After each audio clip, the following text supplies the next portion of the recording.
The Broadway Pier has been around since 1913. Piers were built to sustain the maritime operation, deep water ports, ranging from cargo that used to be on a warehouse that covered the entire pier, with rail tracks that went on out onto the pier, and cars were actually brought in and out of this pier, as well as cotton and fertilizer and passenger ships. Then the new cruise industry evolved, beginning in the late 70s, and actually almost immediately, San Diego became one of the port cities that had cruise business. How did we design the building so that it can be used for public uses? The building itself, while designed to meet all the operational needs of a cruise industry, also has unique spaces in it that will function for the public use. Over 1/3 of the building is what we call the Pavilion. It actually was designed with glass doors that open up on 3 sides that give you a pavilion effect. Through the community outreach, folks told us they wanted something that made them feel close to the water, they could smell the water, they could see the water, and this actually creates that impact. You could have an event in there for a couple thousand people looking out at the bay across to Coronado. And when it's not used as a public event, it serves as the customer service area for the cruise lines. On the second floor is what we call our Broadway View Room. It has a spectacular view right down the heart of Broadway, looking back at the city of San Diego.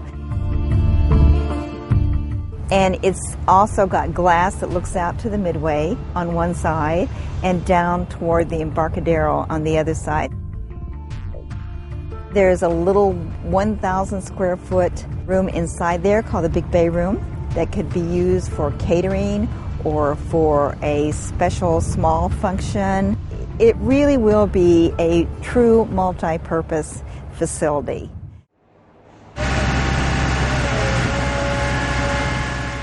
We started construction in July 2009.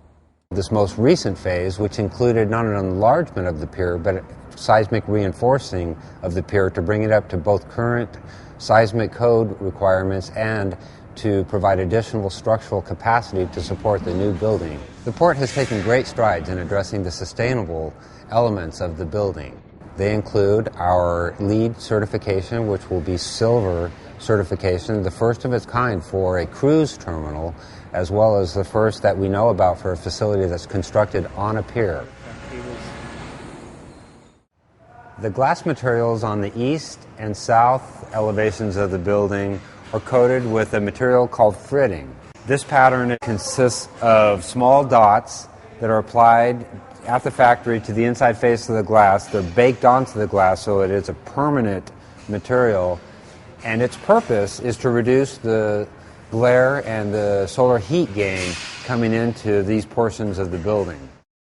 In addition, there's photovoltaic panels that have been installed on the roof that supply between 15 and 30% of the building's electrical consumption needs during peak operation. Shore power for cruise ships has also been implemented into the project. The shore power equipment is located both in the corner of this space, which switches the power from the main utility to the point of connection onto the cruise ships. Out on the end of the pier, there are plug-in locations and a socket that supports a crane that feeds the cable out to the ship. We're standing on the end of the pier, which is open to the general public.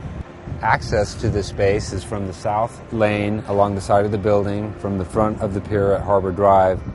During operational hours or during special events, access to the space could be restricted, but generally for most of the days of the year, the end of the pier and the access along the south end is accessible.